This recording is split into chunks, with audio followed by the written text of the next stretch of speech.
Some of the best experts in the game. Take the shot or let it walk.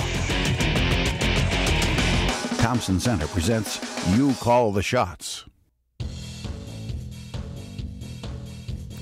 I got to hunt elk on the Jicarilla Reservation in New Mexico last year, and I'm telling you, as I watch this footage, I can feel my heart start to accelerate. It was just that good. I'm right there with you because I've been there too, and it's a place. special elk place. Extremely well managed. Oh.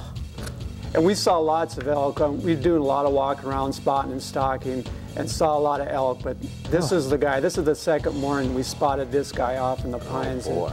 And we knew right away that that is a guy. That's a guy. That's the guy. Man, you guys are hustling in those pines. And that's one nice thing about the Jicarilla. There's a lot of cover. You can move on elk and be aggressive, which a lot of times that's what you got to do on these herd bulls. When you find an elk and it's the elk that you want, you're trying to get it in front of them as fast as possible. So you have to be nimble. If you're using shooting sticks, have them ready to go. You can either drop your backpack or whatever, but be ready. But you've got to quickly set up. You've got to be able to move in front of them, pick the zone, your shooting zone, and then get ready to shoot. And we really did have to move because he was headed for the heavier cover, and we had a very small window of opportunity to get into place and get a shot at him. As you can see, we've got a very small shooting lane here, and once they pass through this shooting lane, it's all over. There's a deep canyon off to the right here. It's like you're shooting right down a city alley right there. You got to dodge the garbage cans. And I was starting to have my doubts here. When we got to this spot, I wasn't sure if the bull had already passed through, and I was wondering, should we get up and move again? Is he still coming? I just wasn't sure at this point. There he is. And if those elk aren't vocal at that point, and I've been in the same scenario time and time again, especially archery hunting, they're not vocal. It's a flip of the coin. Did he get by? Is he ahead pushing some cows? Usually they're coming up the rear, and I guess we got the answer right here, what's happening. There you go. And if I wasn't hyperventilating before, I am right now. When he turns looking dead on, like, he is the man right there. Right. Generally what I do is I'll use a cow call, just some kind of a chirp to quickly try and get that animal's attention. Usually that's enough to just make them curious, to just stop, turn, and look your way. Something to keep in mind, though, is you need to shoot pretty quickly, because at that point, you're on the ground, they're on the ground, they're not that far away.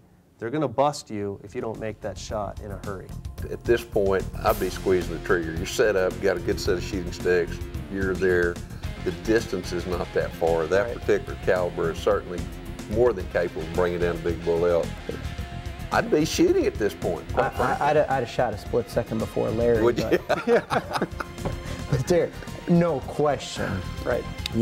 I would assume, judging from what happened there in that situation, that either you were the guide, cow called or something to get that bull, and that's what you need to do in those instances.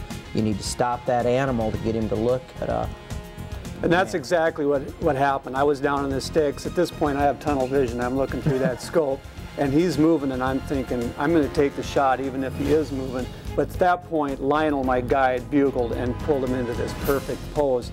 Now, I'll be perfectly honest that I did not see that other elk. That was going to be my question. Did you see the other elk? I did not.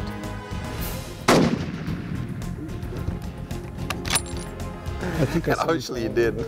Yeah, it looked like a great shot. That the other elk moved in behind it, in the chaos of the shot. But Yeah. Was that delayed recoil right there? Oh, that was the delayed recoil. I was hoping you were going to take a nap right there.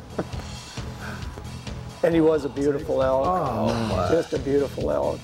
Look at how those, was it the fifth point there? Yep. Curves back into the rack. That's unusual. And he was extremely wide. He was 50 inches wide. Just a beautiful, beautiful elk.